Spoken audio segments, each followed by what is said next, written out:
Big TV భక్తి సమాచారం WhatsApp ఛానల్లో జాయిన్ అవ్వండి. అన్ని విశేషాలు ఎప్పటికప్పుడు తెలుసుకోండి. బిగ్ టీవీ ప్రేక్షకులకు నమస్కారం. కాలజ్ఞానం ప్రత్యేక కార్యక్రమానికి సాదర స్వాగతం.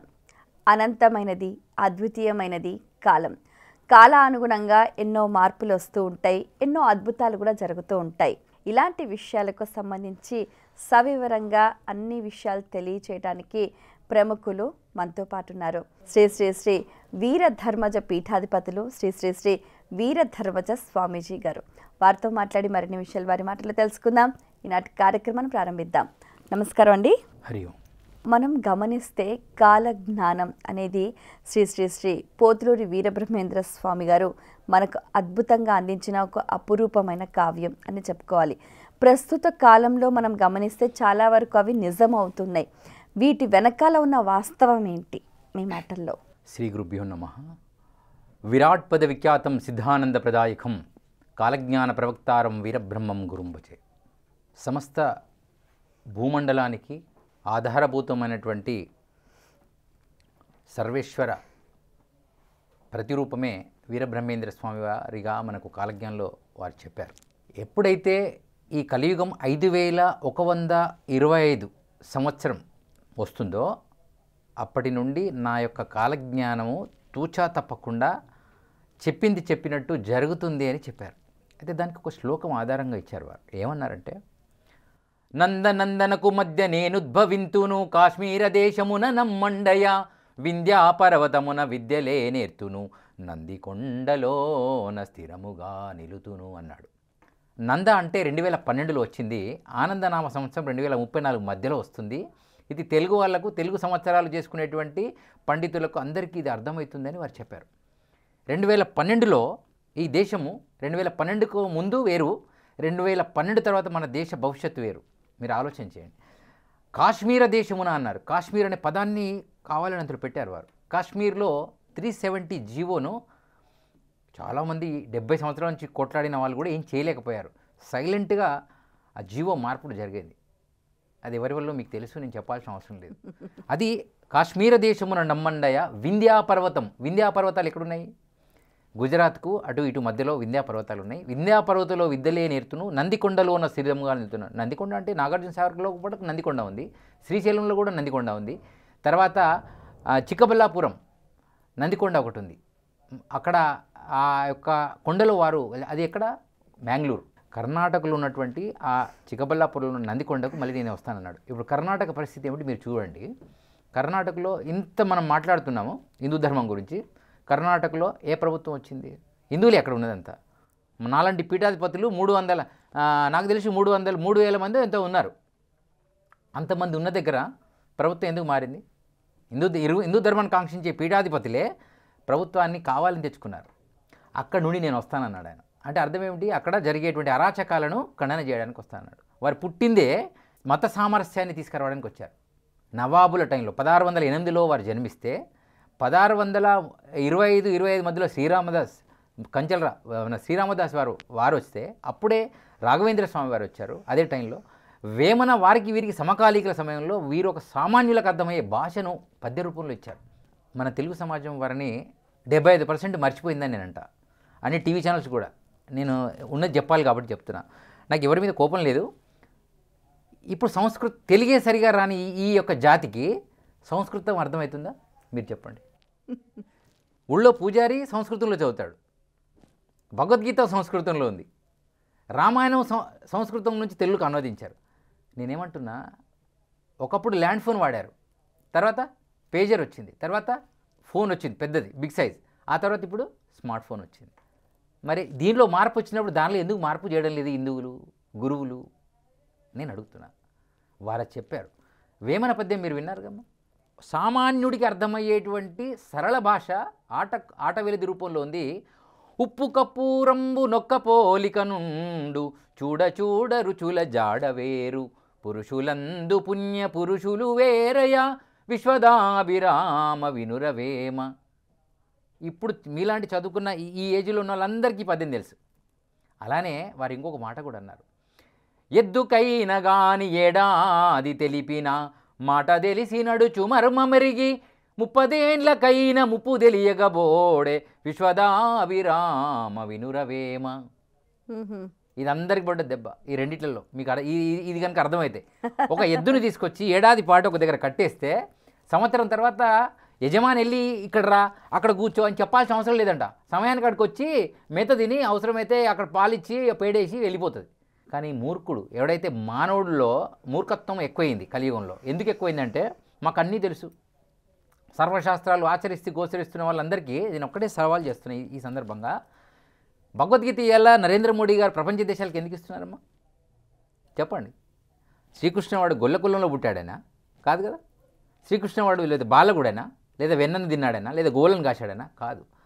అది మానవ 5 వేదాల నుంచి వచ్చినటువంటి సారాంశాన్ని మనకు భగవద్గీత రూపంలో వచ్చింది. అది 700 శ్లోకాలలో మనకు నిక్షిప్తమై ఉంది.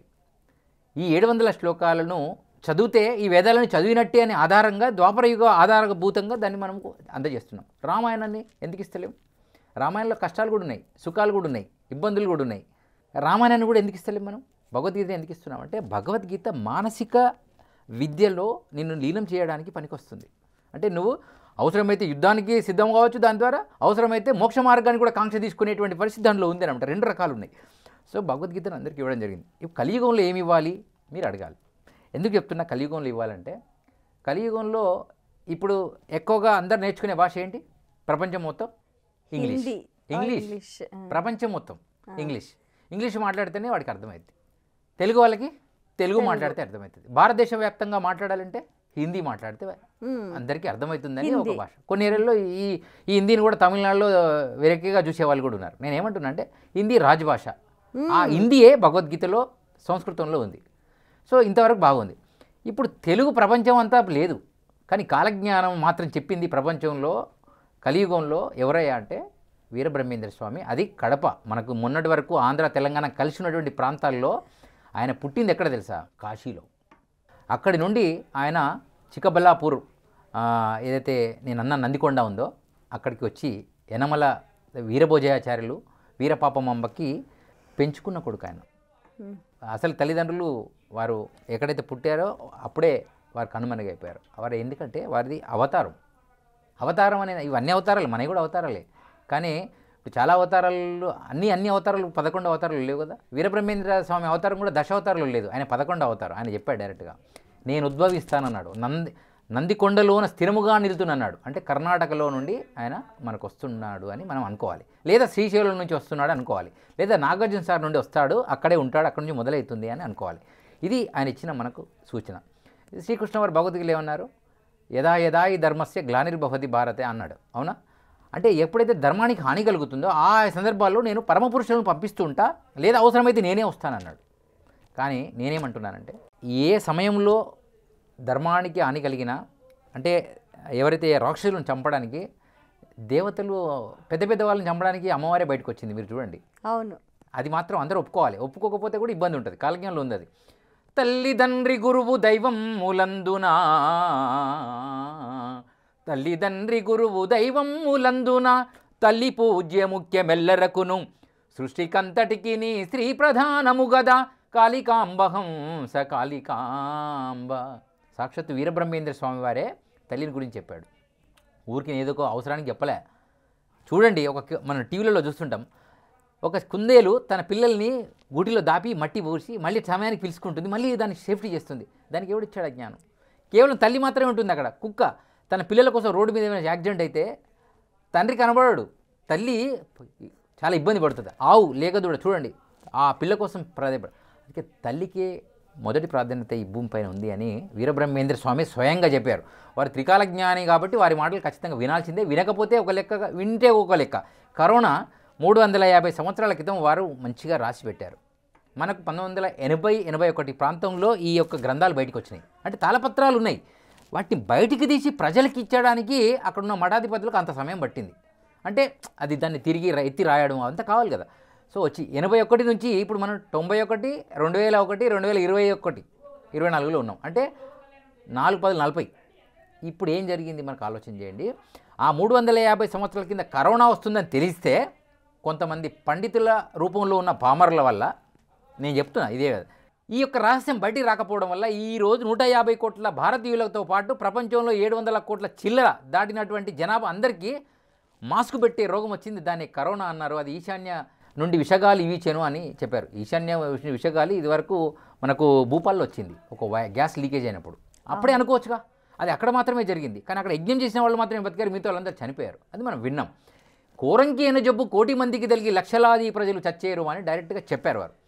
ఈ విషయాన్ని మరుగున పెట్టడం వల్లనో లేదా తెలియక అర్థం కావకపోవడం, ఎందుకు లేండి దీన్ని ఎవరు అడుగుతలేదు, అందరూ భగవద్గీతనే అంటున్నారని భగవద్గీత భజన చేసి రామాయణ భజన చేయడం వల్ల ఈరోజు ఆ సత్యం బయటికి రాకపోవడం వల్ల చాలామందిని మనం మన సొంత వాళ్ళని కోల్పోయాం. అంతేందుకు వీరబ్రహ్మేంద్ర స్వామి వారి మఠాధిపతే కరోనాతో ఎగిరిపోయాడు. ఇప్పుడు చెప్పండి, కాలజ్ఞానం ఎవరిని వదలలేగా? నువ్వు మఠాధిపతి నేను వదలలేదా? అంటే మనం తీసుకునేటువంటి ఫుడ్, గాలి కలుషితమైంది, ఫుడ్ కలుషితమైంది, ప్రేమ కూడా కలుషితమైంది. తల్లి కూడా ఈరోజు కొంతమంది మనం చూస్తున్నాం, తల్లి పిల్లలను అమ్మేస్తుంది, తల్లి పిల్లలను చంపుతూ విషం పెట్టి చంపేసి వాళ్ళు చనిపోవడానికి ప్రయత్నం చేస్తున్నారు. అంటే కలియుగంలో ఇవన్నీ జరుగుతాయని చెప్పారు వారు. కానీ ఇంకొకటి అన్నారు, ఏమన్నారంటే కృతయుగమున పార్వతీ అను శక్తి, త్రేతాయుగమున సీతాయను శక్తి, ద్వాపరయుమున ద్రౌపది అను శక్తి. కలియుగంలో ఇంటింటికి ఒక శక్తి ఉంటుంది. అందులో మీరు ఉంటారు, ఇంకోరు కూడా ఉంటారు.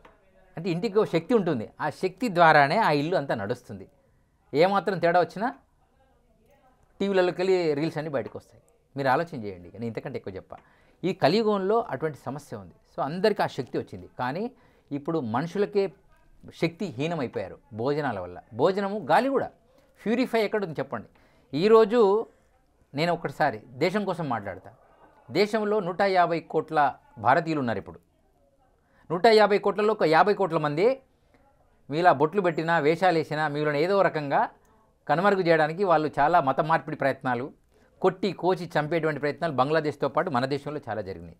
ఇతర దేశాల్లో ఇంకా జరుగుతున్నాయి. అంటే ఈ సంస్కృతినే ఖతం చేయాలి అనేటువంటి సిద్ధాంతం.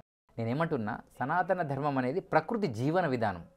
మనం ఏ పండుగ చేసుకోండి, ఆకులు లేకుండా, పూలు లేకుండా, పండ్లు లేకుండా, ఆ సమయంలో దొరికేటువంటి పదార్థాలతో కూడినటువంటి ప్రసాదాన్ని భుజించకుండా అసలు మన దాని పండుగ లేదు. కానీ కొన్ని మతాల పండుగలు ఎలా ఉన్నాయంటే ఓన్లీ మ్యాన్ హ్యాండిల్ ఏదైతే ఉంటుందో హ్యాండ్మేడ్గా చేసేటువంటి కేక్ దేంతో తయారవుతుంది? మైదా పిండిని, గోధుమలను ప్రాసెసింగ్ చేస్తే దానిలోకి వివిధ రకాల కెమికల్స్ కలిపితే చేసేటువంటి పిండితో జనవరి 31 చేస్తున్నాం. ఆ రోజు ఎక్కువ చచ్చేది, ఎక్కువగా గిరాకీ పెంచేది ఎవరయ్యా భారతదేశంలో? మేము సనాతన హిందువులం అని చెప్పి వీళ్ళే. మరి ఎవరు మారాలి? మనమే మారాలి. ఒకటి, అల్లా పేరు మీద 57 దేశాలు సాధించారు వాళ్ళు. ఎప్పుడు? కలియుగం 5000 సంవత్సరాల తర్వాత 1400 సంవత్సరాల నుంచి మాత్రమే మన దేశాన్నే వాళ్ళు 800 ఏలారు. బ్రిటిష్ రాజులు 200 సంవత్సరాలు ఏలైతే అంతకుముందు 400 సంవత్సరాల నుంచి ఇప్పుడు 57 దేశాలు సాధించారు. సర్వే జనా సుఖినో భవంతు, మాకు అన్ని మంత్రాలు వస్తాయి, మాతో గొప్ప శక్తివంతులు, మేము అఘోరలము, త్రిగోళము, ఆఘోరలము, మేము జ్యోతిష్య పనులు, మేము గవ్వ పంచాంగము, మేము శిల్క పంచాంగం, ఈ చెప్పేటోళ్ళు అందరూ ఎటుపోయారు? ఈ దేశంకు ఒక దేశం కూడా లేదే. ఇది కూడా పోతే ఈ పంచాంగాలు ఎక్కడ చెప్పుకోవాలని ఆలోచన ఎవరికైనా వస్తుందా? కానీ ఒక సందేహం గురుగారు, ఇప్పుడు మీరు చాలా అద్భుతంగా వివరిస్తూ ఉన్నారు. అయితే మరి ఇంతమందికి ఇన్ని తెలిసినా కూడా మనల్ని మనం ఎవరిని రక్షించుకోలేకపోతున్నాం ఎందుకు? మనకు రాజ్యాంగము అనేటువంటి పేరు మీద ఇప్పుడు రణరంగం జరుగుతుంది. దీనిలో ఈ యొక్క 85% ఉన్నటువంటి హిందువులే గొర్రెలుగా మారుతున్నారు. నేను గొర్రె అని ఎందుకు అంటున్నానంటే, గొర్రె అనుసరిస్తుంది. ఒక గొర్రె చెరువులో దుంకింది అనుకోండి, ఇంకో గొర్రె కూడా చెరువులో దుంకుతుంది. ఇప్పుడు వీళ్ళలో మార్పు రాకపోతే ఈ దేశం కూడా మనది కాదు. ఆల్రెడీ ఇక్కడ జైనులు, బౌద్ధులు, క్రిస్టియన్స్, ముస్లిమ్స్, ఇంకా పార్సీలు, ఇంకా అనేకమైన జాతులు ఇప్పుడు ఈ మధ్య వస్తున్నారు. ఎవరెవరు వస్తున్నారో, వారు ఎందుకు వస్తున్నారో, వారు ఎక్కడ ఉంటున్నారో, వాళ్ళు ఈ దేశం మీద ఏం చేద్దాం అనుకుంటున్నారో ఎవరికి ఇంకా అర్థమవట్లే. నా పార్టీ, మా దేవుడు, మా కులదైవం, మా గుడి, నా బడి, నాకు నెలకింత జీతం వస్తే చాలు అనేటువంటి మత్తులో హిందువులు ఉన్నారు. ఇది వదులుమన్నాడు వీరబ్రహ్మేంద్ర స్వామి. ఆనాటి కాలంలో ఆయన చెప్పాడు, మీరు ఏ కులమైతే అనుకొని మీరు ఆరాధన చేస్తున్నారో, ఏ కులంతో పూజలు చేస్తున్నారో, అసలు దేశమే పోతే ఈ కులాలు ఉంటాయా అన్నాడు ఆయన. కులము కులమనేడి కూసెడి మలుపల, కులము కులమనేడి కూసెడి మలుపల, కర్మఫలము ముందు కట్టి కుడుపు, బ్రహ్మమందగలరు వర్ణాదులను వీడ, కాళికాంబ కంస కాళికాంబ. కులము అంటే మానవ కులమై ఉండాలి, మంచిని పెంచి పోషించే కులమై ఉండాలి. అదే నీ కులము, అదే సనాతన సాంప్రదాయం, సనాతన హైందవం అంటేనే దాని యొక్క ఉద్దేశం తప్ప మీరు అనుకునేటువంటి ఈ బ్రాహ్మణ, క్షత్రియ, వైశ్య, శూద్ర అనేటువంటి కులాలు కావు ఈ వర్ణాలు. ఈ వర్ణాలలో నుంచి వచ్చేటువంటి కులాలకు రేపు రాబోయే కాలంలో మీరు కనుమరుగైపోతారని ఆనాటి కాలంలో చాలామందికి కాలజ్ఞానం, ఇది నేను చెప్పేది అంత ఆత్మజ్ఞానం. ఆత్మజ్ఞానంలో కాలజ్ఞానంతో పాటు ఆత్మజ్ఞానం ఉంటుంది. ఆత్మజ్ఞానం తెలియని వాడు కాలజ్ఞానం అర్థం కాదు. డైరెక్ట్గా కాలజ్ఞానం చెప్పారు అనుకోండి, కాలజ్ఞానంలో అన్నీ ఏమున్నాయి? ఈశాన్య నుండి విషగాలి ఉన్నారు, విషగాలి వస్తుందని చెప్పాడు వీరబ్రహ్మేంద్ర స్వామి, కాలజ్ఞానం పక్కకు పెట్టండి అన్నారు జనం అంతా. నేను ఏమంటున్నానన్నా దీని నుంచి బయటపడాలి. సో ఈ కుల సంఘాల నుంచి హిందూ ధర్మానికి ప్రమాదం పొంచి ఉంది. ఇమీడియట్గా కుల సంఘాల పేరు మీద జనం అంతా కూడా ఏకం కాకపోతే మిమ్మల్ని డిసైడ్ చేసేటువంటి మతాలు ఆల్రెడీ ఈ దేశంలో రెడీగా ఉన్నాయి. ఆనాడు కాలంలో సిద్ధయ్య ఆయన ముస్లిం మతానికి చెందినవాడు.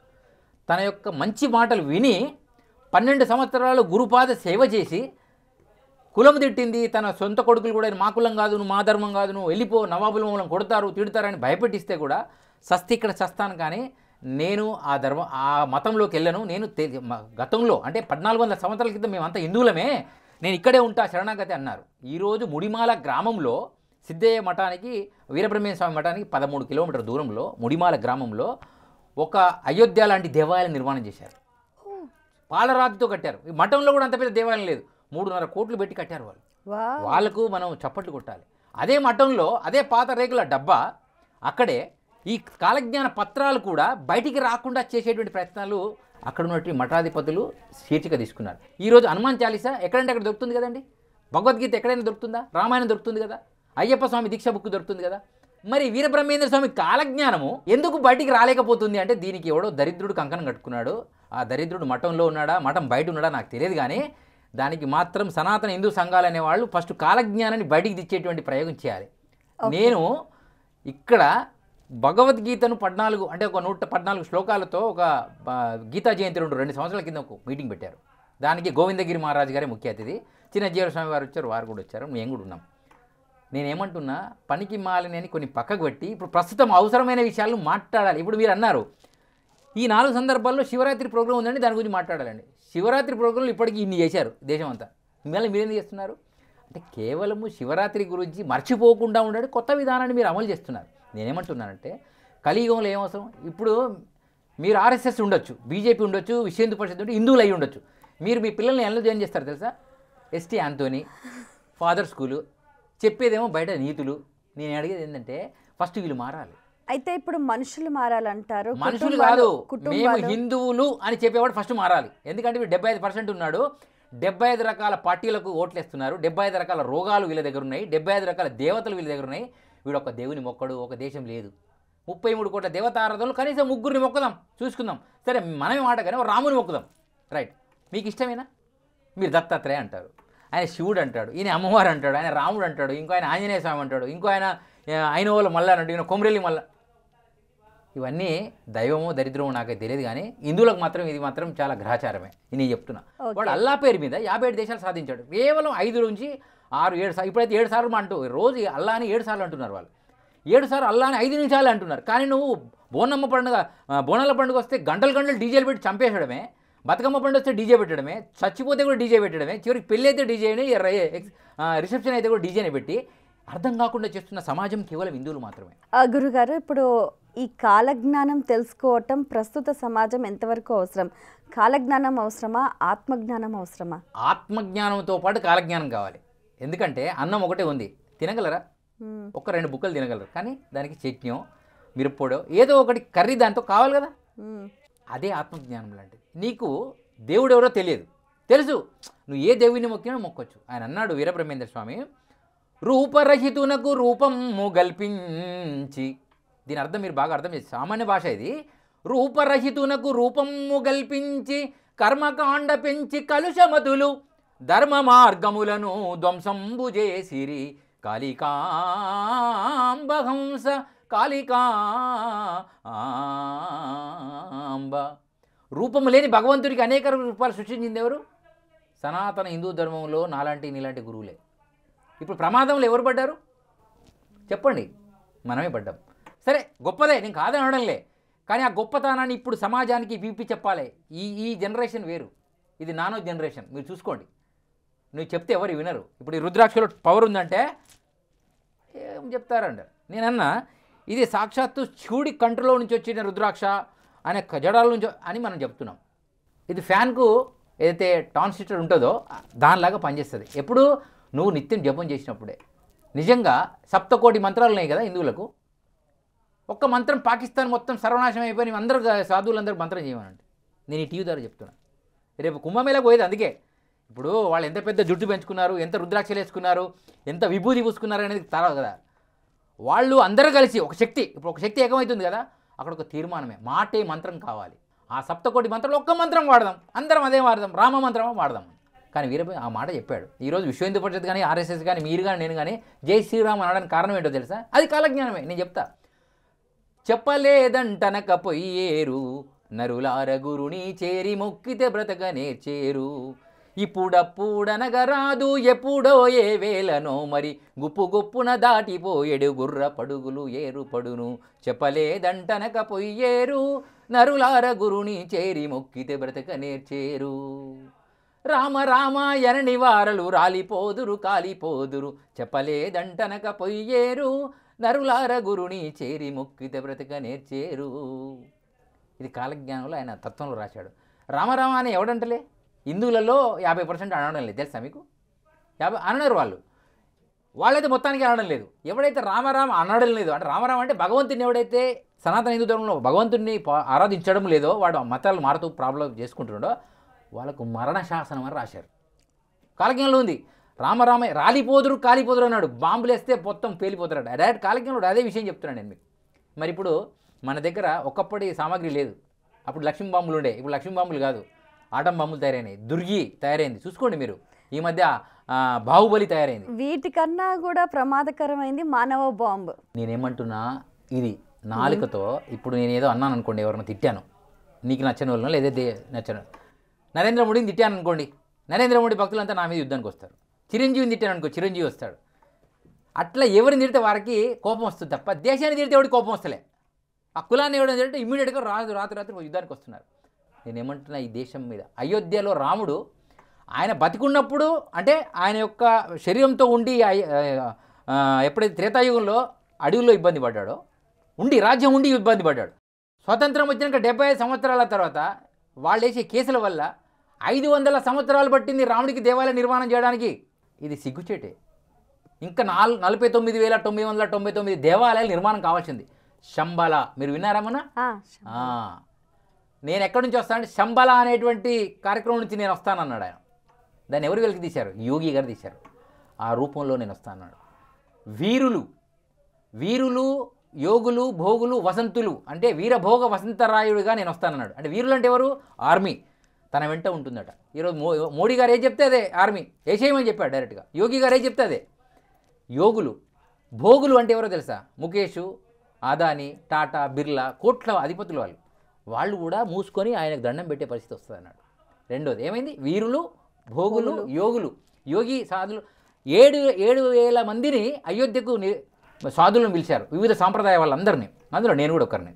తెలంగాణ నుండి నేను కూడా 45 మందితో నేను కూడా వెళ్ళా అక్కడి నుంచి. అంటే ఆ 7,000 మంది సాధులే కాకుండా ధనం ఇచ్చినటువంటి వాళ్ళు, అమితాబ్ బచ్చన్ లాంటి వాళ్ళు, చంద్రబాబు లాంటి వాళ్ళు చాలామంది అక్కడికి వచ్చారు. అవునా? ఇది రెండోది. మూడోది సర్వమత సాంప్రదాయం, ముస్లిమ్స్ కూడా వచ్చారు వేరే దేశం నుంచి. ఇంకెవరు వచ్చారు? పొలిటికల్స్ కూడా వచ్చారు అక్కడికి. అంటే వీళ్ళందరినీ ఏకం చేసే ప్రయత్నం జరిగింది. సింపుల్గా జరిగిపోయింది. అంటే వీరులు యోగులు భోగులు వసంతులను ఏకం చేస్తూ మన యొక్క ధర్మాన్ని నిలబెట్టడానికి మన కలియుగంలో దేవతా రూపం లేదు తెలుసా మీకు? నీకు స్వప్నంలో కనబడాలి లేదా చెవులో వినబడాలి, ఇవి రెండే. డైరెక్ట్గా ఉంటే రావణ బ్రహ్మనే ఇతనే సర్వాంతర్యామి శివుడు అని ఎవరో చెప్తే అది నిజమని నమ్మి శివుడితో యుద్ధం చేసి ఆత్మలింగాన్ని ఎత్తుకుపోయే ప్రయత్నం చేస్తే వీడు నన్ను మొక్కకుండా పోయాడని గణపతి అడ్డం వెళ్ళి దాన్ని తీసుకెళ్ళి అక్కడే స్థాపించి రామేశ్వరంలో వెలిసిపోయింది. అది నేనేమంటున్నా, శివుడు ఇలా శంకరుడు ఉన్నాడు. శంకరుడు పార్వతి ఈ ప్రపంచంలో ఆది దేవతలుగా మనం మొక్కుతున్నాం. ఎందుకు అంటే నిరాకార తత్వానికి ఆకారాన్ని మనం చూపించడం లేదు. శివుడే స్వయంగా విమానాల్లో తపస్సు చేస్తున్నాడంటే దేనికోసం చేస్తున్నట్టు? ఏదో భగవత ఆరాధన చేస్తున్నట్టేగా. అంటే త్రిమూర్తులలో ఉన్నటువంటి శంకరుడికి ఇంకొక అవసరం ఉంది, ఆ శక్తి అవసరం ఉంది. ఆ శక్తి ఎవరో తెలుసా? నభూమి నజలం చైవ నభూమి నజలం చైవ నతేజో నచ వాయువ నచ బ్రహ్మ నచ విష్ణు నచ రుద్రచ్చ తారకాం సర్వశూన్య నిరాలంబే స్వయంభూ విశ్వకర్మణః. గురు రూపంలో వస్తాడు. శివుడు గురువే మనకు. ఓకే, దక్షిణామూర్తి. శివుడు గురువు. నీకు గురువే రూపం ఉంటుంది, భగవత్ రూపము నీ ఏం కనబడదు. రాముడు వేదాలు చదివాడు కాబట్టి, తల్లిదండ్రుల యొక్క ఆజ్ఞను పాలించాడు కాబట్టి, సామాన్యులను కూడా అందరిని సమానంగా చూశాడు కాబట్టి మనము దేవుని చేశాం. నిజంగా రాముడికి నేను దేవుడిని ఆయన ఎక్కడ చెప్పలే. పాపం శ్రీకృష్ణ వారు కూడా నేను దేవుడిని ఆయన కూడా ఎక్కడ చెప్పలే.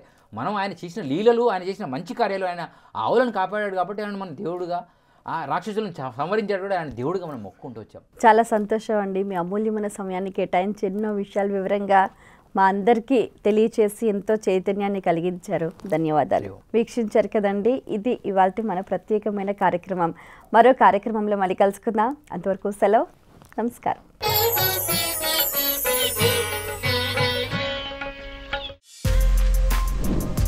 For more videos like this, subscribe Big TV channel.